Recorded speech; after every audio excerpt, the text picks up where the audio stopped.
You're very welcome back to this series of interviews with home educated adults.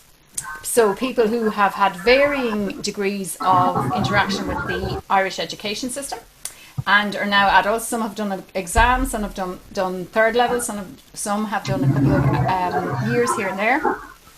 And today I am delighted to be joined by Esme Lloyd Baldwin. And Esme, do you want to tell us about yourself, what age you are, where you live, and yeah. So I'm Esme, I'm 26 now and I'm living in Dublin at the moment, but I was home educated in the middle of nowhere in County Carlow, halfway up a mountain, before I emigrated to the UK at 17 for I think 5 years, and now I'm back in Ireland and have been in Dublin since I moved back. And Yeah. you have one older brother, as I understand it, and one younger sister. Is that the family makeup? Yeah. So my brother he's a good bit older than me. He was 18 when I was born, and he went through the school system when he was growing up, but because him and my parents moved around a lot, he went to lots of different schools throughout his education, whereas both myself and my sister, we were home educated, and she's a couple of years younger than I am, and we never went to school, and we were home educated from birth to leaving home, kind of thing. Okay, and so you never went into primary school, No. secondary school, and you didn't do the normal exams that Irish teenagers would do. You didn't do your junior No. certificate or leaving certificate. So, do you want to tell us a bit about what home education looked like in your house? Was it mammy and or daddy sitting you down at the table at 9 o'clock in the morning with your Irish books and your English books and your geography and your history? What did it look like in your home? So we had I think the phrase that Dad always used was autodidactic education. We didn't do sit-down lessons at all, almost. But we grew up on a little small holding. We always had chickens and sheep to look after. So there was a lot more focus on chores and responsibility for our surroundings and our home than there was, responsibility for getting up at 10 o'clock to do Irish and then maths before lunchtime. Both myself and my sister taught ourselves to read roughly within a month or two of our sixth birthdays, and at least for me, from there it was just reading everything I could get my hands on to help me kind of do my education that way. Mum and Dad were always on hand for questions and stuff, and there were periods where we had more focus on maths or spelling and things that may have been a little bit trickier to pick up, but for the most part we were kind of let to be free range and teach ourselves what we needed to learn. Yeah.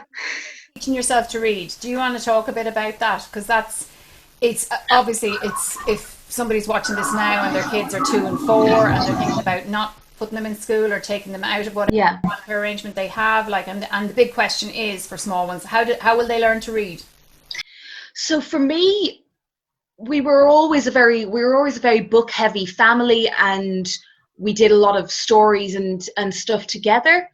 But what I remember really firmly was being just over 6 and rushing into my sister with some little picture book that we had and reading her the picture book, and it was called Old Hat New Hat, and it was just about this hat shop, but somehow I had managed to memorize and pick up what the hats were, and I was able to kind of read that. And so from there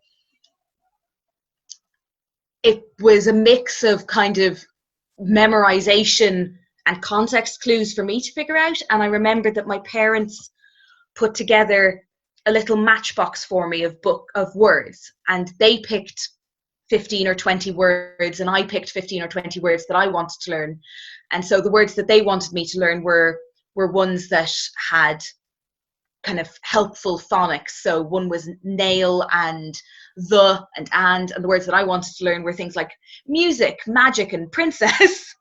And once I could consistently memorize one of the words and pick it up, I got to keep that little word on a piece of paper in my matchbox because I was a tiny hoarder. And it worked really well. But the one word that took me ages to get, the word that took me the longest to figure out and to consistently be able to recognize was the. I couldn't get that word for ages, and I don't know why. Phonetically, the word the makes no sense.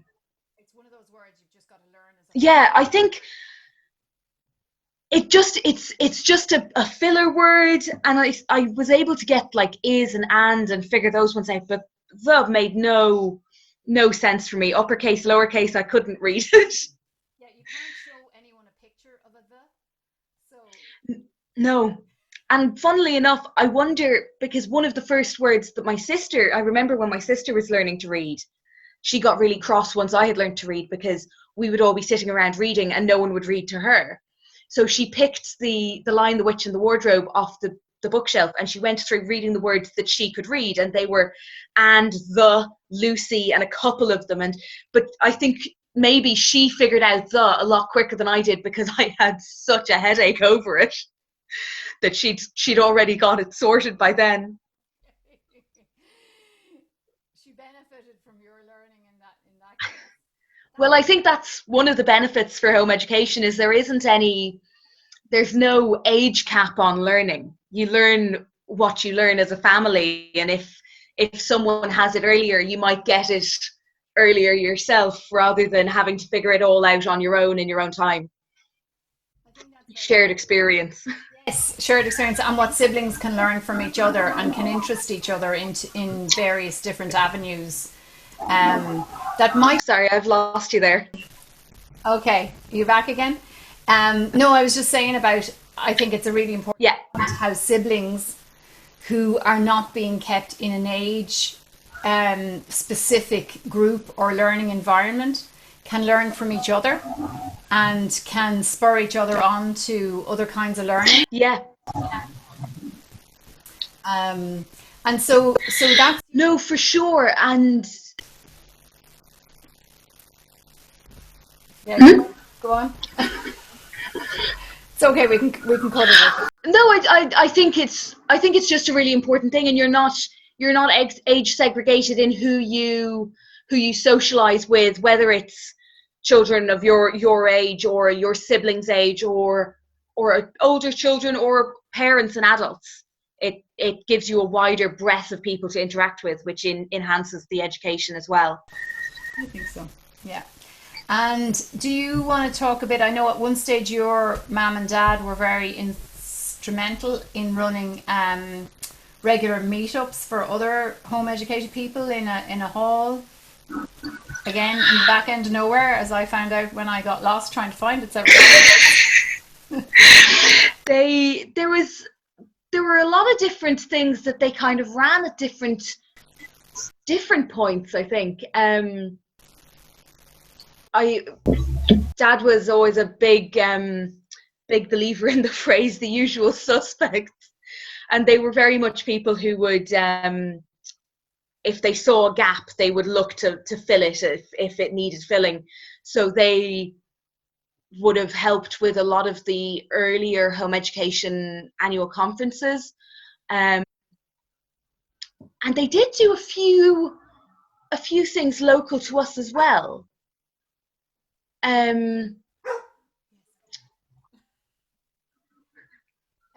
I'm trying to. I know that there was a couple that we ran, but I can't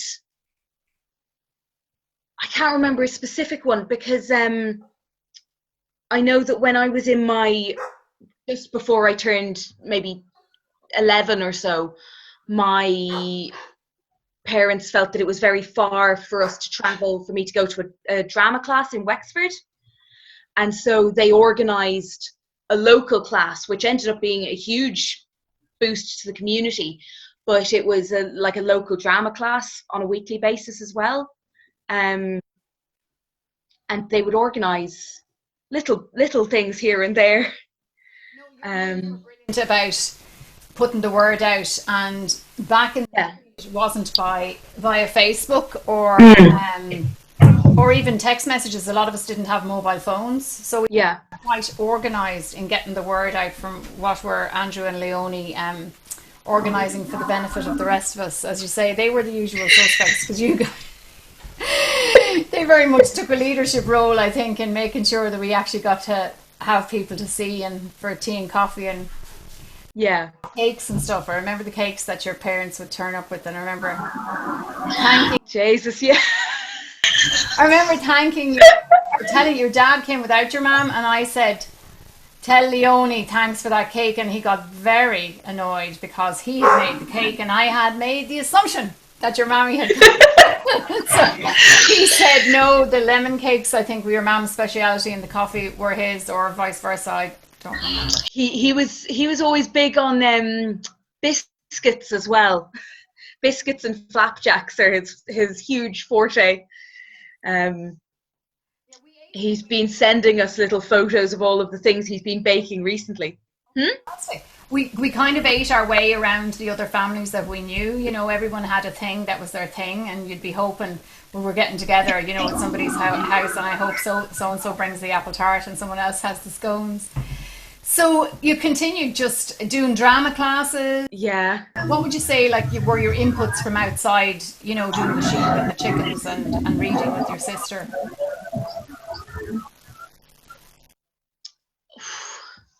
I was always just a big reader. I would read, like, I would really read almost anything. Whether it was just absolute nonsense or something relatively serious. And that was how I picked up on a lot of stuff. And then when we were about 10 or 11, we started using the computer more, and I started writing little stories and stuff on that. Myself and Nisa were always big on baking, and that's kind of, Dad credits that with us having functional math skills because nothing else seemed to work. But yeah, we just did a lot of tipping along. And then we had various sort of extracurriculars. So I did singing lessons for a while, and Nisa used to do piano and flute. And then we did the drama on and off for years, and ballet until I hit 12 or so, I think. And yeah. You said that you left the family home at 17 and went off to New Zealand. So what was the spur for that, or what were you doing? And so I didn't have any kind of firm idea of what I wanted to be doing with my life. There were a couple of things I would have really enjoyed, and if you'd asked me, I'd have been able to point at a couple of ideas, but I didn't have a firm idea of what I wanted or how to get there. And like many of my peers, there was a point in time where I very seriously thought about going to Kinsale to do the drama course there, which I'm sure is a recurring theme. That's a theme with some of the people we've spoken to, absolutely. Yeah. And whatever it was, I didn't end up doing it the year I'd thought of it when I was 16. And the following year, in the summer before I turned 18, my aunt who lived in the UK sent an email to my parents saying, I know somebody who is running a year-long FETAC equivalent course for children who didn't manage in mainstream education, whether that was because they were home educated or had had other issues with the education system. And if any of the home educated people that you know would be interested, let them know it's a year-long course and it's free. And I was very ambivalent, but my mother was very firm on the idea that it would be a good opportunity for me to get away from the mountain in the middle of nowhere in Carlow, where there weren't a lot of prospects for me, and try something else. And the thing that kind of fixed the decision was, at the same time, my brother was due to have his first child. So it seemed like a really good time for me to be in the UK and to be able to get to spend some time with my niece as well. So, and it was a very quick decision. This came up in August, and I had to move before the beginning of September. So I saw everyone at the home education conference in August in 2011, and then a week later had realized that I was never going to, or not never going to see them again, but that I was going to go to the UK for an indefinite amount of time. And so I moved over in September to do a course, and it was quite a diverse course. It had a lot of emphasis on self-directed learning and team building skills, but we also did food and nutrition, we did sports education, some mathematics, and a couple of other things. We put on a whole play from scratch as well. So it was a very, very diverse course. And a few months into that, I got a part-time job at a cafe. And when I finished the course, I had a little bit more work at the cafe, and I kind of thought I'd stay for the time being to see how I got on with that. Considering that I had a job and people I knew in the UK, as opposed to moving straight back home with my parents to have to figure everything out again. Okay. And what did you do then subsequently? So you worked in the coffee shop, and so I was in the UK for 5 years all told, and a lot of that I spent working in the cafe that I started out in. So I started out working in the cafe in the kitchen, and then I started doing some baking as well. They made fresh bread and croissants, so I started baking as well. And then I moved to the front of house and making coffees and waitressing. And from there, I became the front of house manager. And at the same time as I was doing that, I was working as an assistant drama teacher for a local youth drama group, because I had a lot of experience with that growing up. So I worked with that group. I did, 2 to 4 classes a week with them in the evenings, teaching kids from, I think, 4 to 16. Before, yeah, it was a good range, and it was a tricky range. It's hard to work with a lot of 15, 16-year-olds when you're only 20 yourself. Hard to kind of keep them in check, but at the same time, I think it's nice for them to have someone kind of younger to relate to as well. And so the whole time that I was there, I kind of kept thinking that I should be trying to do some further education or a course, but it never quite solidified to that. And then the last year that I was in the UK, I was still working with the drama group, but I took a job in a primary school, working in the kitchens in the primary school. So we were cooking lunches for the kids, and then we were running a weekly health and nutrition class as well. So that was... So I have to back up and say, you did spend time in the primary school, but you got a wage for it. Yes, exactly. So you were the front of house manager at the coffee shop at what age? I would have been 19 or 20. It was one of those situations where I had just taken on more and more responsibility until I was doing the role, but and then I had a word with my boss, and he was like, okay, we'll call you the manager, you'll do the rotas, and you'll do all of the ordering and the managerial stuff you were doing already, and we'll give you a little bit more money extra for it, but also, so yeah, it was a good... You had to, at 19, 20, had to negotiate your own, getting the proper title for the role that you were doing, and getting a wage increase. Yeah. With your responsibilities. Yes, for sure. And I mean, I had a bit of experience with that, because a year or two previously, when I would have been, I think, 18, 19, there had been the way that the minimum wage system works in the UK is it's based entirely on your age.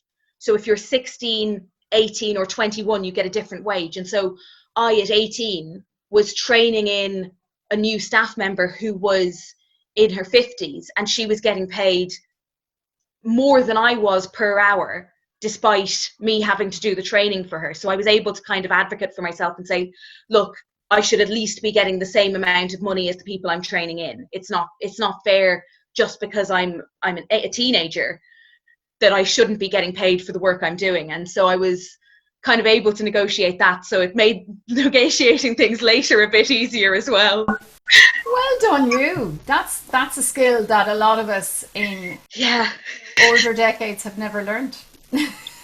No, it was an important one, and it's definitely served me in later years as well.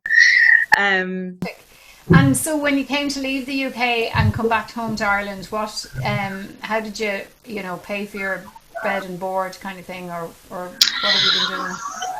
It was, I'd known that I wanted to move back to Ireland, and it was actually later very serendipitous timing. But as I was in the process of packing up and leaving the UK, a friend of mine who works for the civil service, or worked for the civil service, sent me a message on Facebook saying, oh, just so you know, and I know you're coming home, Dublin City Council are hiring for library assistants.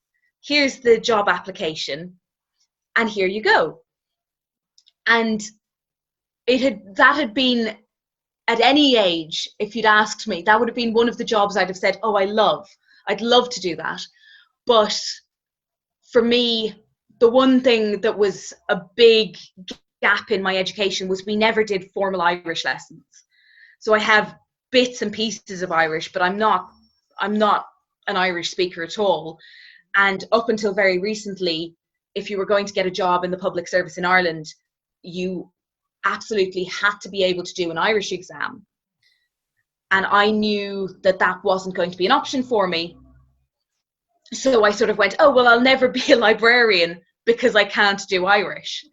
But in 2016, when I was applying, that had actually been waived for new entrants.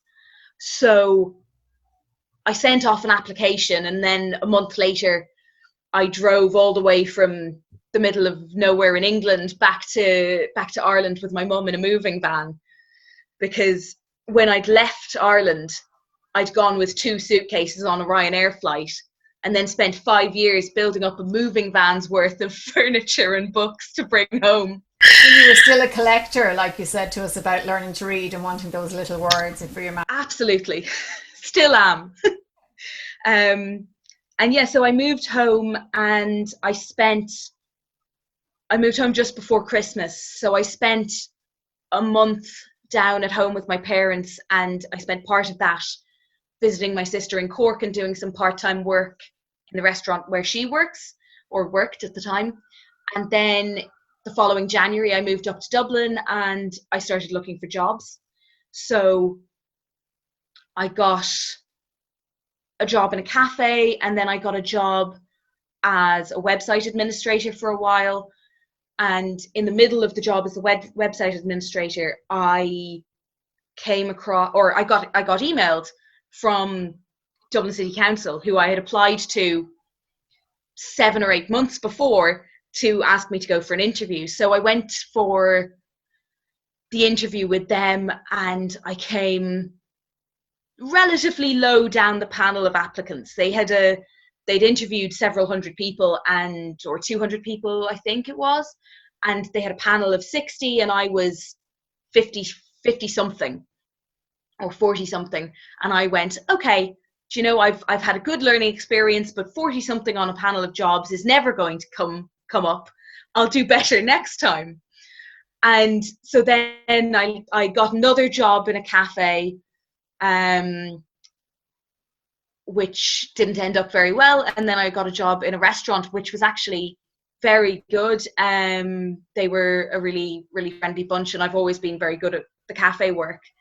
And I'd only been there about 6 weeks when I got a call from the libraries asking me to come and work for them. So I had to hand in my notice yet again. So yeah, I've been I've been working with Dublin City Libraries for 2 years now, actually, just over 2 years, and it's been great. And is it a permanent full-time job, or is it contract now, or how? Yeah. Permanent full-time. So there are temporary and part-time contracts that they have, but I came in on a full-time permanent contract, and so it's been really interesting. I started out in Cabra Library in North Dublin, and it's a really interesting library because it has the bibliographic centre for the library underneath it, so all of the cataloguing happens there. So even though I wasn't working with that on a day-to-day basis, I was able to pick up a lot of that easily. And it's also next to Ireland's only deaf school. So there's a very, very large deaf community in the area. So that kind of springboarded me into learning some ISL, and I did a course, so I have a limited proficiency in Irish Sign Language. For anyone who doesn't know what that is, yeah, cool. That's and whereabouts in Dublin do you live? So I was living in Finglas, and now I'm living in between Dolphin's Barn and Crumlin, kind of on the South Canal. And I'm not working up in Cabra anymore. I spent 6 months doing what they call relief, which is where you cover the different libraries. So you go to a different library practically every day to cover sick leave and annual leave and any gaps in the staffing that they need. And that was very interesting from a kind of initiative point of view. You might never be on with a manager, you might never be on with regular staff. You really have to know exactly what you're doing and how to get on with everyone everywhere, kind of thing. And since last August, I've been in a more administrative role. So I'm working for the HR section of the libraries at the moment, as I'm also doing, I've started a bachelor's. You started doing a degree, so you find that you're studying. So I started in September, and I'm doing a part-time degree in psychology. Where is that? DCU do an online degree, and because this is something I feel very passionate about from an education point of view, is that I don't think we talk enough about ease of access to courses from a mature student point of view. So I know for a lot of home educated kids, it was very important for them to do GCSEs or junior or leaving cert when they were 17, 18, so that they could go into college at 18, 19, or they would do a FETAC course and then join a college course, but they had to figure out some way of racking up the points and the experience. But in Ireland, if you're over 23, you have pretty much free access to any course within reason.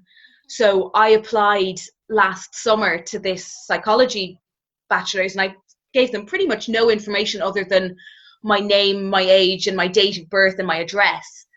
And I was expecting them to get back to me with some more information that they needed. And they emailed me immediately going, "Great, you've been accepted onto the course. Please give us a deposit by the end of the week." So it was exceptionally easy for me to apply to them. And they're an almost fully online course, but they have some face-to-face lectures that you can go to. And it's about half the price of doing an Open University degree, which is it's also cheaper than, if you count it on a yearly basis, it works out as cheaper than the $3,000 tuition would be. Wow. And so when you mean it's 3,000, you're talking about the Irish registration fees for courses. Yeah. Yeah, that's an important reference point. And do you love the course? Is it floating your boat? Is it really? It's been very interesting. It's been quite tricky because I, more so than most, I don't have a background in that kind of focused, deadline oriented studying. I did a couple of courses, like an online distance learning things when I was 15, 16, and I haven't done anything that's required strict deadlines since. But it's been really interesting. The 2 modules that I'm doing this year was sort of a foundation of psychology and an introduction to psychological research, and I've been loving the research. It's very statistics heavy, but I also really like it. So I've been really enjoying it, actually. And the main reason I'm doing that is because ideally I would like to move on from the bachelor's to do a master's degree in library information and management studies. And where would that be based, or is that another online course? They have online options, but I would probably be looking to do it through Dublin Business School. UCD also do it, and other than those two, I think it's the University of Ulster is the only other place that does it in on the island. Okay. So you found your niche. You've found what you want to be. You're able to very much so do something you're passionate about studying, while you're also able to do a full-time job that you're passionate about. Yeah, that's. I would say that's a success story, Esme. Now. Yeah, no, it's and I've always been very interested in psychology, and it's the one course that I've always kind of said, oh, if I was going to do something in college, that's probably what I'd do. A lot of people were kind of saying, oh, well, if you're working in the libraries, would you not do English and history?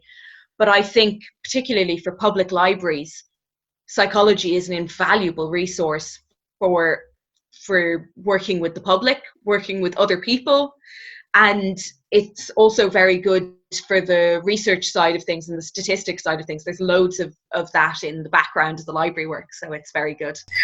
That's fantastic. And yeah, I suppose we should probably wrap up now, but if I thank you so much for giving us your time and your wisdom. And it's a very interesting story, because my idea about this series was just literally to let people tell their stories, because I think since the dawn of humanity, whenever that was, we have all been telling each other stories and listening to other stories, and it's the stories handed down in our families that are the ones that are really precious to us. And I think books and libraries and psychology, that to me looks like, you know, a really logical career path. But if there was parents today watching this who have a couple of young children and they're kind of scared because they haven't met in real life, shall we say, any home people, and they kind of feel they have to be a teacher, they have to do curriculum, they have to do exams, how will people get to college? And you've laid all that to rest, saying, once you're 23 you can get in, and it was so easy, like they weren't really interested in you proving your literacy ability or anything to go in and course, which was is quite amusing, actually, and ironic when you think about it.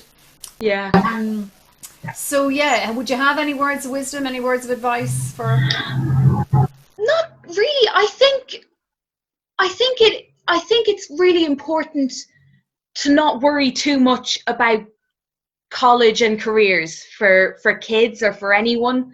I think there's always options. There'll always be options, and you can always work around that stuff. So it's much more important to kind of live in the moment and let your kids be who they want to be and learn what they want to learn. And there is stuff that they need to learn, but it's much more about the kind of personal development than it is about ticking all the boxes for maths and English and literacy and that kind of thing.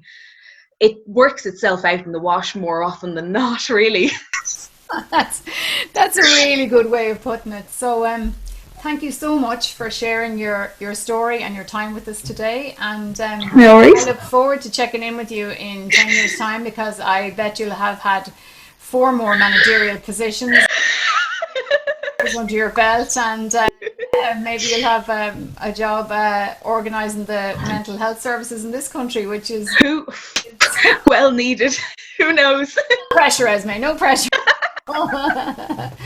Thanks so much, hon. No worries, that's brilliant. Thanks, Monica.